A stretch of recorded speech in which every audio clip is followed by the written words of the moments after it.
In this episode, you will learn how to transition to a 26-letter stencil.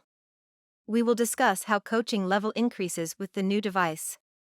How to ask a simple semi-open question with no coaching at first. Then we will explore expanding the utterance where the typer moves from words to phrases and sentences. We will also revisit the cognitive and motor seesaw with more examples of how the CP moves up on one side of the seesaw and down on the other side. Transition to 26-letter stencil. Yeah, I love that. I love saying, look, it's not like all of a sudden you're on the 26. It's that you're moving toward the 26. That's right. And that way you have time to practice, how am I going to verbally coach more there, less on the So here you only have two levels of, so you can say up and down, or top shelf, bottom shelf, or upstairs, downstairs. What are you going to say when you're trying to get your student to the cue? So start practicing those skills. What would you say? The board is up. Okay, I would say towards the bottom, towards the left, down and get it. Okay, towards the bottom, towards the left. All right, so I have heard parents even say fourth row down. At first, I'm okay with it. All right, so you're going to have to up that coaching level because it's going to be much, much harder to do. Okay, don't think that you're going to now be able to say, if you're spelling excellent, top shelf on the right all the way, bottom shelf towards the right, downstairs all the way, X, and up and get it, top shelf in the middle, C, and all the way, right, E, and because you're not fluid enough yet on this board, you're not familiar enough with this board, you haven't figured out coaching things to say that your non-speaker is successfully responding to. Okay, so slowly incorporate it. Going to the 26-letter stencil is such an important transition. Please understand you will have to coach us more when you start to use it. Okay, again, remember success. The most important thing is success. And if they're having a day where they're flailing all over the place, put that board back, go back to these boards, practice more. Yes. You're not really there then, okay? Simple semi-open question. So again, back to the cognitive motor seesaw. Now, supposing we are really doing great here, all right? And I am now at a point where if I ask, all right, looking back at our spiders lesson, I'll reread the sentence.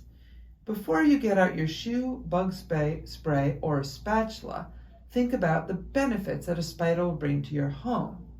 The first thing you would try is, let me see, today, again, we're probing. Can my non-speaker answer a simple semi-open without coaching? Again, so the question is, what's one item that was mentioned that can be used to get rid of a spider? And look. S and, H and, O and E, a shoe. Now, this is one of the most important things I'm going to say on all of these videos. Two of those answers started with an S. What I have seen hold back many parents is they get so excited that their non-speaker went to an S. In their mind, they're thinking shoe. They forget that two answers, you still don't know. There was spatula. All right. So what they start to do is they start to coach. Let's say they're having a little bit of difficulty. And they'll say up and get it. And I'll say you just turned that simple semi-open into a known. You took down the cognitive because you told the non-speaker what to say. Until she hits either the H or the P, and you absolutely know what the non-speaker wants to say, you cannot coach on a simple semi-open. I'm going to repeat that. On a semi-open question, you cannot coach at all until you absolutely know what the non-speaker wishes to say. Otherwise, you've just turned that into another known question. Does that make sense? It makes absolute sense. Okay. I agree that the CP cannot give directional coaching, but you could give our bodies a little encouragement with, get it and, you got this.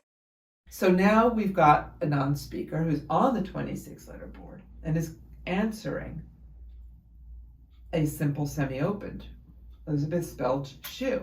Okay, we're really rocking out because she's now got the motor skills to successfully navigate on a 26-letter board, okay, with minimal coaching. Mm-hmm. All right, and she's able to pick a word out of her own head. Remember dyspraxia. She was thinking about the word shoe.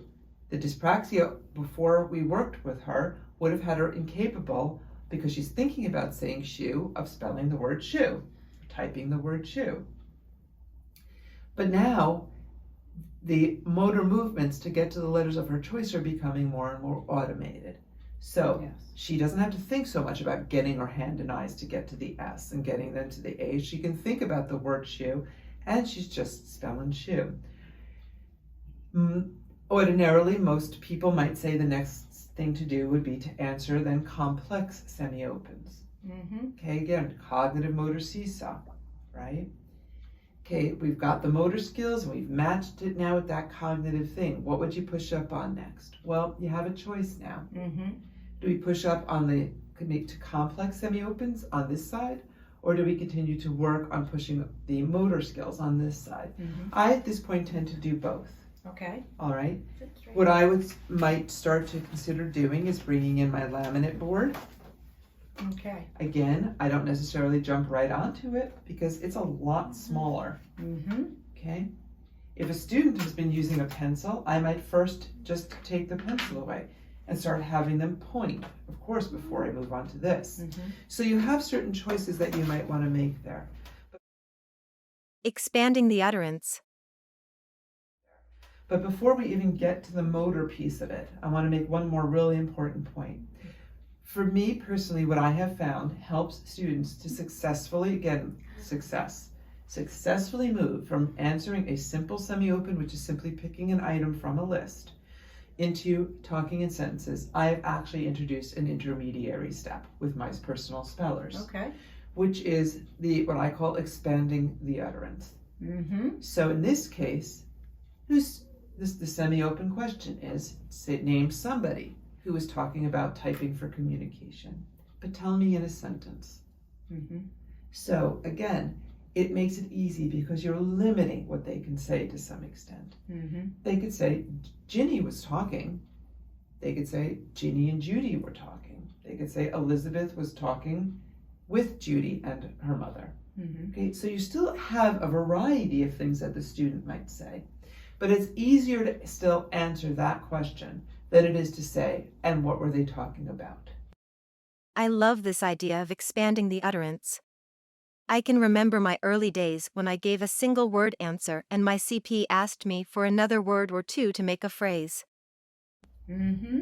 Because when they're talking about even just thinking, what do I want to start with, can make students have a hard time. Sometimes what I'll do is I'll say, pick the person's name first and then finish it in a sentence. Okay. So they start the sentence with Elizabeth. I wish all of this wasn't so difficult for us. We have so many thoughts to get out. Okay, they start the sentence with Elizabeth, and then I'll say, and now continue to expand your utterance. Okay. Elizabeth was talking. Mm-hmm. So that way we kind of, again, putting into intermediary steps where we're successful. Sometimes I even parse my sentences, and I will say, now give me a verb. Mm-hmm. That's very good. Now That's give very me, good. now give me, so give me, the subject. Mm-hmm. Give me the object. So I'll actually have them parse the sentence word by word, almost turning it into each word in the sentence at first is a simple semi-open. Yes. Okay, so again, I'm always trying to think, how am I going to be successful? And so I'm going to slowly raise the cognitive difficulty of these questions as the student is gaining more and more control Mm-hmm. over their eyes and hands to get to the letters that they want to Yeah. be successful. I think that's terrific, Judy, because again, people think, okay, the first thing we're doing is doing one word answers. Then we want to expand it to 2, and then 3, and then phrases, and then sentences. So we don't jump from one word to the writing full sentences. We take people on a journey. That's right. That's exactly right. Yeah. And so, Cognitive motor seesaw revisited. and so that cognitive motor seesaw is you push up on the motor, you push up on the cognitive level of the question, you push up on the motor, you push up.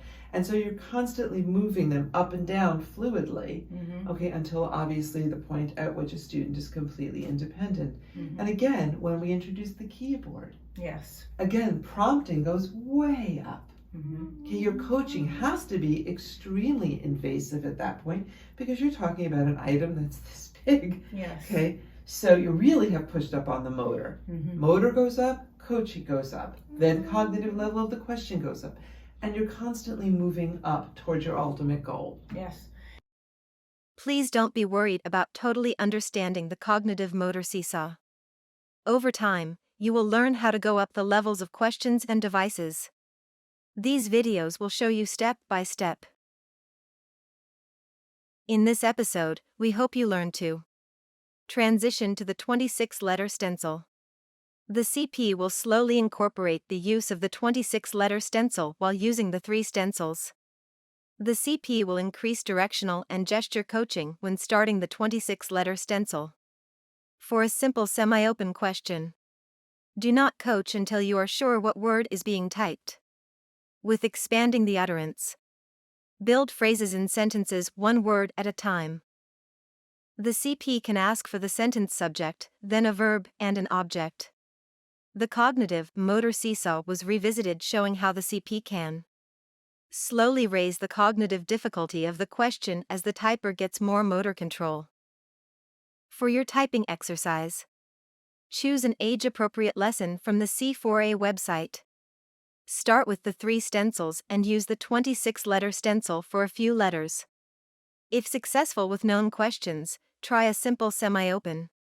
Remember, do not coach until you know what answer is being typed. Expand the utterance by asking for more than one-word answers. Explore the cognitive motor seesaw. Ask a complex semi-open to increase the cognitive demand. Use the 26-letter stencil more often to increase the motor demand. Increase the level of coaching when increasing demands. Here it is. Your moment of zen. I am L E A R N. I am learning.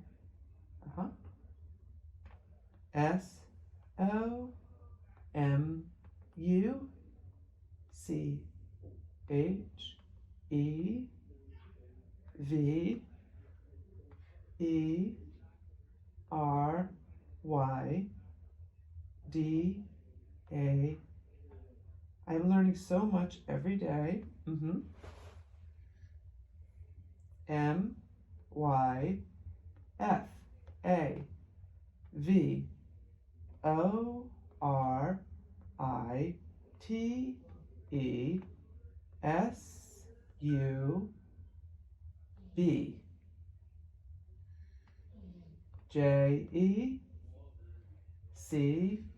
JECTS, my favorite subjects. ARTPOETR,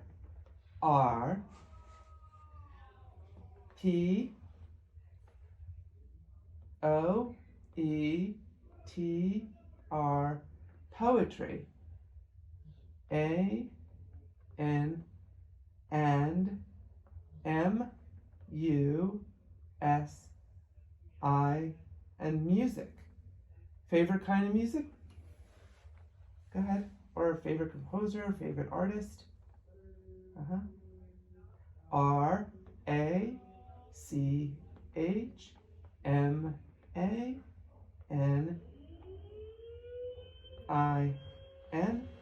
Oh, okay. Rachmaninoff. Go get that one. Come on, you. Up, and get it. Rachmaninoff. Favorite poet? Come on, give me favorite poet. WNORDSWORT.